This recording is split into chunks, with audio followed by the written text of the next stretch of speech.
చంద్రబాబు మొదటి నుంచి నామినేటెడ్ పదవుల విషయంలో చాలా ఆచితూచి నిర్ణయాలు తీసుకుంటూ వస్తున్నారు. మరోపక్క 2019లో ఎన్నికైన వైసీపీ నామినేటెడ్ పదవులను ఒకేసారి పంపిణీ చేయడంతో పాటు వారి జీతభత్యాల విషయంలో కూడా ఉదారత కనిపించింది. మరోపక్క ఈ 5 సంవత్సరాలు వైసీపీ దాడిని ఎదుర్కొంటూ పార్టీని కాపాడుకుంటూ ఎంతో కష్టపడినవారు అందరూ కూడా తమకు కూడా ఒకేసారి నామినేటెడ్ పదవుల జాతర జరుగుతుందని సంబరపడ్డారు. కానీ ప్రస్తుతం ఉన్న పరిస్థితుల్లో ఇది అంత సులభంగా సాధ్యపడేలా కనిపించడం లేదు. ప్రభుత్వం ఏర్పడిన వెంటనే పదవులు పంచితే ఎక్కువ మందికి పదవులు వచ్చే అవకాశం ఉంటుంది.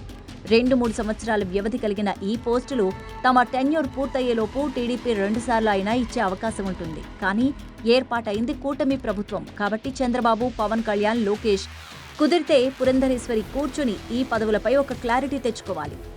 గత నెలలో ఈ పదవులపై ఓ స్పష్టత వస్తుంది అని అందరూ భావించారు. కానీ అనూహ్యంగా ఏర్పాటైన వరదల వల్ల అందరూ బిజీ అయిపోయారు.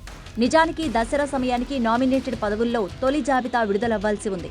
కానీ ప్రస్తుతం ఉన్న పరిస్థితులు చూస్తే దసరాకి కాదు కదా, దీపావళికి కూడా ఇది కుదురుతుందా అంటే డౌటే అంటున్నారు పార్టీ శ్రేణులు.